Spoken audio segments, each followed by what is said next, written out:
Aye, kuwe kuwa maduwe. Aye, kuwe maduwe. Aye, kuwe kuwa maduwe.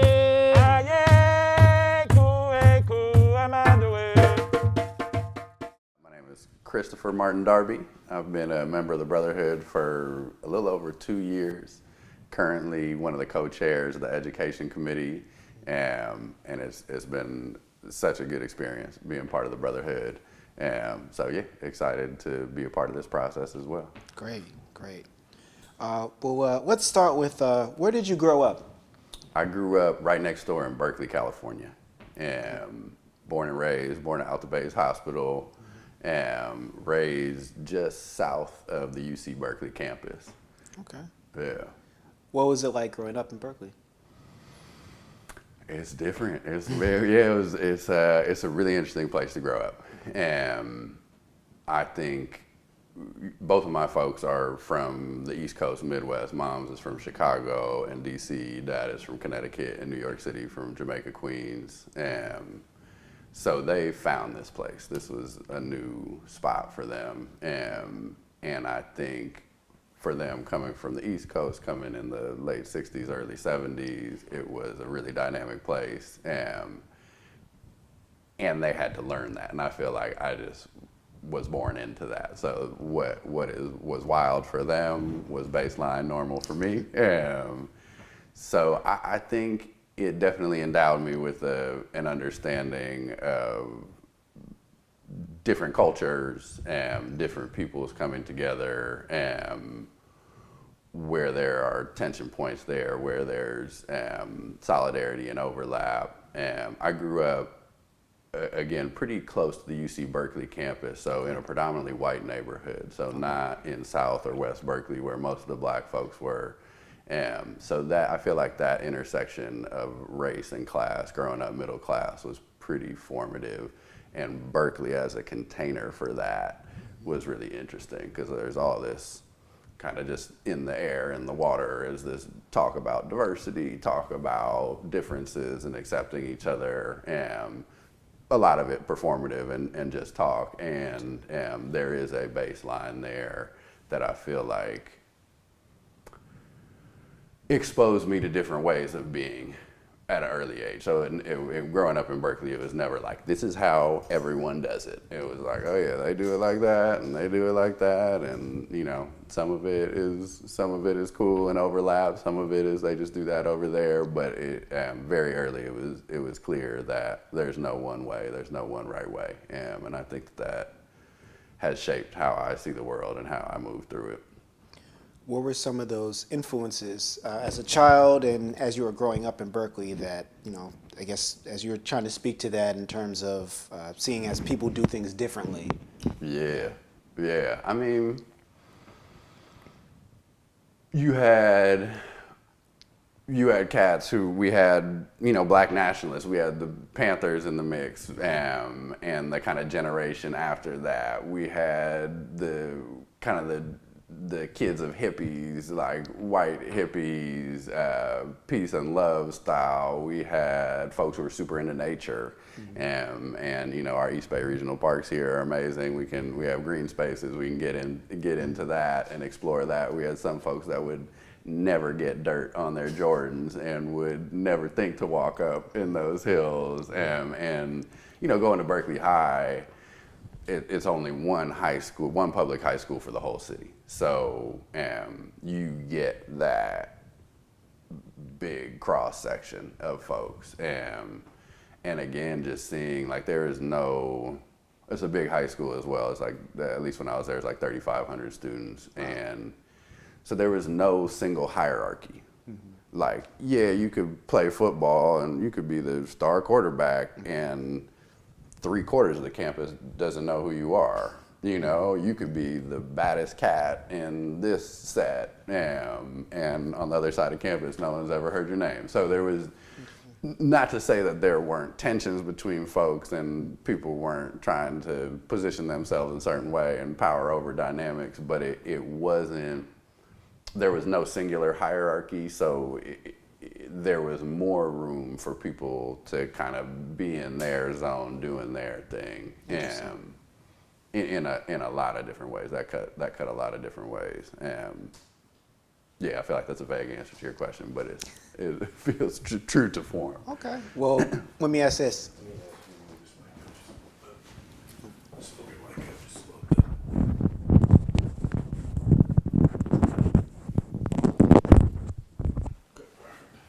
Oh, good. Just to follow up on that, where did you fit in amongst all these different groups at Berkeley High? Like, where'd you come in? Yeah. Well, first of all, I came in from a small private school here in Oakland, St. Paul's by the lake. And so I came in wide-eyed and like, okay, coming from a little pond, coming to a big pond, let me orient myself and see what's going on. And I have an older brother who's 3 years older, so when I came in as a freshman, he was a senior, and that was a very nice anchor. I was able to hang out with some of the older cats and get some cover, really, was what it felt like. So I had a little bit of kind of social juice and with my older brother on campus, but I think when I really think about it, I think my navigational strategy at Berkeley High was overall like sports. I was like sporty spice. So I had my little like rip away pants, and I played on the soccer team all 4 years. And I think that was enough of an identity where it didn't blend into the cats who were, selling drugs or kicking it super hard, although could like go and mix it up with them a little bit. Racially, it was really interesting being on the soccer team. That it was a pretty diverse team, and Berkeley High, I think to this day, but definitely at that time, was pretty racially segregated, just in terms of socially how people would move on campus. So playing on the soccer team meant that I knew a lot of Latino cats.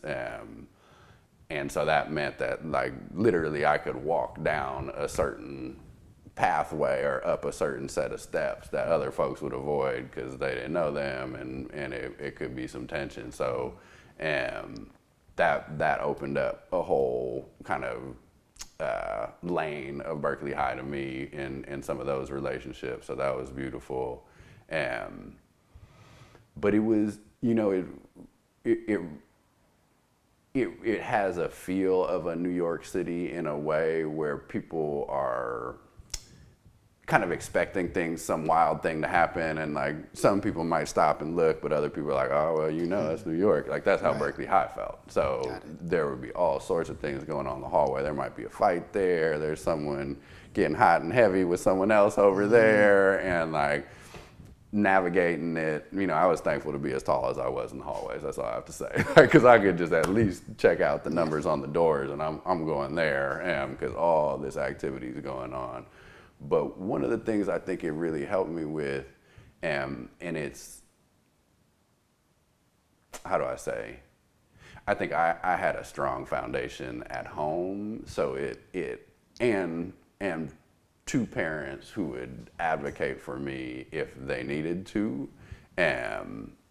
So I felt like I had a solid foundation, and from that solid foundation, that adventure was fun at moments, and it was manageable for the most part. And with that, it gave me a lesson in navigating bureaucracy that I don't think you could replicate in a functional educational setting, so my junior year, when we had no principal and something like 6 or 7 vice principals, and we're trying to navigate to get something done, paint a mural on campus, knowing that that vice principal is not the door to knock on, but this one, we might be able to get something done, and learning that the receptionist if you're in good with them, they know what's going on behind the door. So be cool with them, and you might not even need to talk to the person behind the door. You might get what you need right here. And so little things like that where,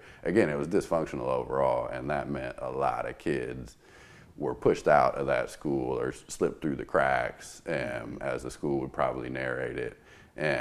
So it definitely had a shadow side as well. But again, to have a solid foundation to be able to jump off into that situation with, it was a really dynamic and a space filled with lessons. I hear that. And in your travels and places that you've gone, I'm sure you got to experience different religions and spirituality and that. How did that shape some of your worldviews? I guess when I've traveled throughout the world, it's the obedience to what people believed. I mean, there are a lot of true believers in whatever. In Zimbabwe, Mutoko, there's this holy mountain, and you could see Zimbabweans all dressed in white going up the mountains at night. It's once or twice a year, carrying candles, and these are true believers, and it's a pretty tall mountain that they go up, and they have I guess they must be a combination of Catholic and something else, because there's the 12 stations, I think, of the cross, or 12 stations. Right. But so I've seen people who like really believe and really have faith, and I admire them. And just seeing, going to Italy and seeing the huge edifices. I mean, just huge. And the notion of those cathedrals to make you feel small, and the money and energy of going into building those. And a lot of people build them out of the belief that this will get them to heaven or wherever. And I've seen Buddhists who have sat someplace, meditating for hours, And so I'm inspired by all of that. I don't necessarily have to follow something, to be inspired by the concept of what it stands for. So it's my travels have shown me different ways of experiencing the world. Very interesting. And just given those experiences, I'm curious, coming back to, say, the U.S. after you've done some of these travels, what would you say being black in America, what does that mean to you? Pride. That's the first word that comes to mind. So I'm an African in America, and I'm real clear on that. It's so interesting that people that I know from Africa, they say I'm Igbo, or I'm Hausa, I'm Fulante, or I'm Shona, Intabelli, and so they don't call themselves African, they don't call themselves black, they call themselves what they are. And so I refer to myself as being African. I'm just an African that was born in this country. So I'm not sure what black is. I mean, in terms of the context of lumping us all together, I'm pretty sure what African is. And so my wife is Japanese. We've been together 45 years. She calls us, she didn't say I'm a yellow person. She said I'm Japanese. I've never heard her say, well, I'm yellow. Native American friends, they don't call themselves red. I'm red. They say I'm Sioux, or I'm Blackfoot, or I'm whatever. And so, that blackness I love, but calling us as a people not who we are makes me uncomfortable. I'm an African man that was born in America. Excuse me. I hear that. Well, let me rephrase that. Sure. What does being African in America mean to you? Again, pride. The history that we come from, the original people came from Africa. And so the original medicine, mathematics, and all that came from Africans. I'm very proud of that. So I'm proud to be an African person. When I go to Africa and see the historical things that we've done, the pyramids. I mean, pyramids awesome. I mean, just awesome. You know, my brothers and sisters that lived around Victoria Falls, you know, and the beauty that they experience, or living in the Congo, you know, all the animals around, you know, the gorillas in the Congo. I mean, and you're able to see that and live in harmony, you know. And I'm very proud that the largest number of educated people are in Africa as a continent, not China, not USA. The model student are African students. And so I'm very proud of that. Most people don't know it, we don't talk about it. We see ourselves in context of white people, you know, which is a huge mistake. You know, I'm not in context with white people. That's not my model. I don't feel inferior to them, you know. They're just another people. And I'm more interested in who we are as a people. Yeah. So, yeah, I'm just a proud African. I get that. And just around that, I wanted to expand out a little bit, just make it more general. From your experiences and from going to school on both coasts and having that, going back and forth, overall, and you mentioned you got to travel as well, what would you say being black in America means to you? Yeah. You know, I saw this question on the page and was like, wow, that's a rich one.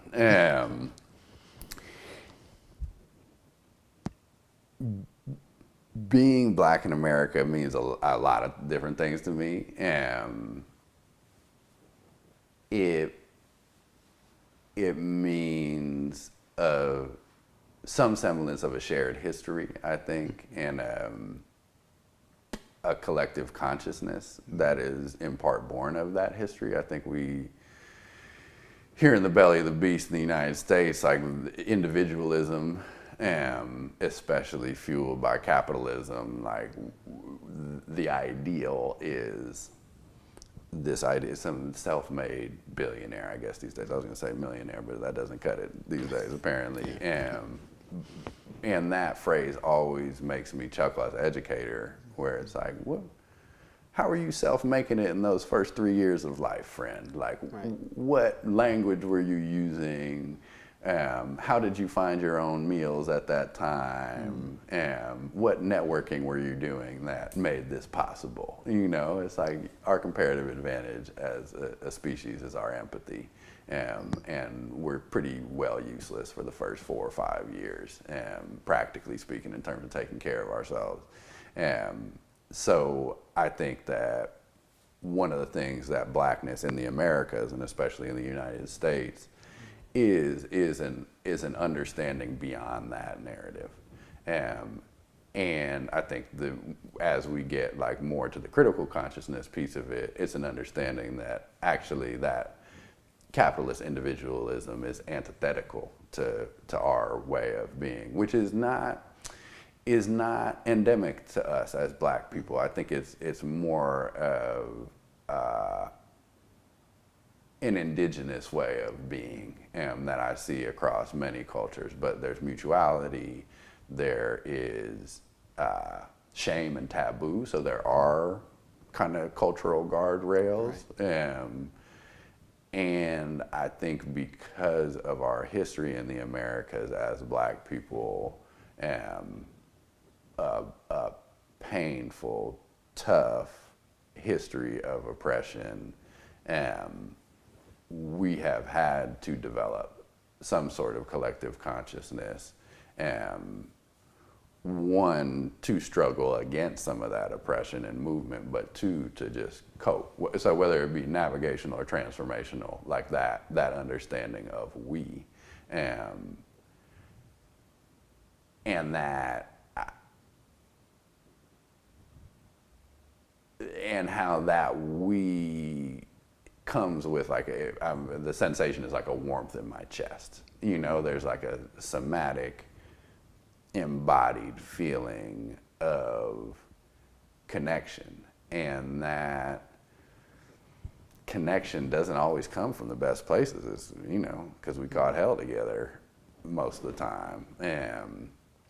But what we've been able to make out of that, and again, what a potent antidote or other way of being to some of the dominant culture ways in this country, and again throughout the Americas, where we have black folks in kind of parallel situations. It's so clear right now that that type of consciousness is so needed to kind of deliver us from this nexus of crises. So it feels even more relevant. Like, there are times where I think culturally we can talk about music, we can talk about sports, where black folks have this juice that is so potent, and it can be used frivolously, I think, and it can be, talk about sports and entertainment, it can be directed to ends that are more individualistic and more capitalist and kind of prop up this system. But there's always an undercurrent of subversion there as well that I think, if I had to put my finger on another adjective, there would be there's always a countercultural piece of it too. There's the double consciousness. We see more angles of the thing, because we've been told we want the boot, we've had our necks under the boot, we've seen it from that angle, we have an appreciation for the contours of that boot in a way that someone who wasn't looking at it from those different angles would have, or has never been under a boot. Exactly. So we couldn't tell me what the treads look like, but boy, the top of it is real nice, and we want to aspire to. Okay. Yeah, that's fair. That's very real. As I was saying, the first thing that came to mind is free your mind, your ass will follow. Liberation is just an interesting concept, because there are various types of liberations. There's personal liberation, and there's community liberation. I think that often many of us in our lives feel liberated. I personally feel liberated. I do. I love life. I just love it. I mean, and I have the liberty to do as I choose to do 99% of the time. But when I think about our community and the conditions that we live under, it's certainly not community liberation when you're sleeping in a tent. And I have a lot of brothers and sisters. I call them my unhoused relatives, because I see them as my relatives, because it could be me anytime. And so as a community, it's just difficult for anybody in this country actually to be liberated, because we're in an unstable country. This country is unstable. This would be the first country, it's not on your question, but it's a thought, this would be the first country where you have multiracial fascism. If you think about the brother who ran against Gavin Newsom, he believes the same thing white people believe. I saw the sister Claire something, who was on C-SPAN, who ran part of Trump's campaign. She believes and so that's fascist belief. And so I'm not sure who in this country is liberated. And I'm not sure what collective liberation might even look like. I mean, I was thinking about that earlier. I mean, what would liberation look like? Because, we'll still have poor people. We'll still have people who are struggling. And so is liberation an individual thing that's periodic, or is liberation a constant? And so I would love to see all of us have the freedom and our minds to do the things that we choose to do and not have limits, but also recognize that everyone has those limits. So if I think about Native Americans, they aren't liberated. I think about Asians, they aren't liberated. I think about white people, they're not liberated, you know? And so I think liberation is maybe a temporary concept that you experience from time to time. So I struggle with that. I struggle with that as for our people. Because sometimes we are in liberated situations and don't recognize it, you know? And I think because I don't know if we have a clear definition or a clear meaning of what it is. So it might be more transient. So that's something I struggle with, that notion. I don't struggle with like being free. I don't struggle with that, but the notion of liberation.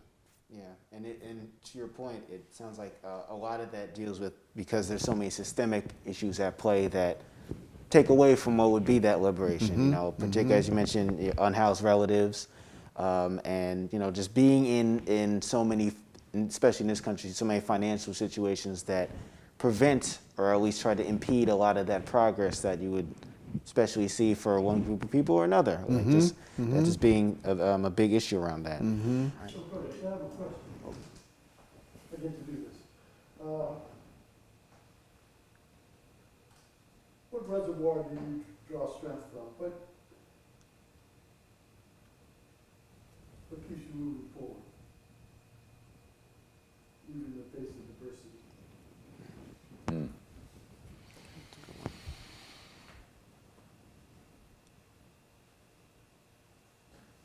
I think there's there's just like a very human keep going-ness to it. I think that there's, I remember actually that same grandfather out in Jamaica, when he's like 93, I think, and he's a salty old man. Like, it was not roses and rainbows with him. He talked shit about everything. As he said, he had outlived most of his friends. So one time I kind of got up the courage to ask him, like, what keeps you going? Because he had every ailment known to man. He didn't present very happy. So what, and his response was this. He said, boy, you just keep, and he didn't really have the words for it. That was it. So I was like, wow. So I think that there is just something in us that seeks life in most times, and then layered on top of that, I think it's people as community, whether it be my 10-year-old godson that I don't know what's coming in his lifetime. But I can't just curl up in a ball and give up the ghosts, knowing that he's trying to navigate that. I draw strength from my elders and ancestors and think about, wow, my day was hard at work today. Like, what were some of these folks going through? I think of my homies who are in parallel spots, and you know, I will get on a trail and be able to rap with a brother, and we may not come up with any solutions, but just being heard and hearing, and that, again, and knowing this is not just me alone, because I think that is one of the, and whether it's like an orchestrated tool or whether it's how it works out, we could debate, but like that isolation, that individualism, that nihilism, that it just won't work, and that serves the division that serves the capitalism that oppresses us, you know? So there's like, and I wonder if my grandpa had part of that just spite. Like, yeah, I was supposed to die years and years ago, and like, I was gonna keep rocking. And so whether it's the beautiful moments or the angry moments, like I know my spirit's still lit because I still react emotionally. You know, I get upset, I get frustrated, I get happy. And so I think trying to just do the things and surround myself with the people that bring that out feels important to keep the wind in the sails and keep moving forward. I hear that. Well, thank you again, for sharing your thoughts and the wisdom that's been imparted to you and which you have been and still plan to share with others. So we appreciate you. I know. Yeah. All right. Baba Cole? Good. Not great, but good.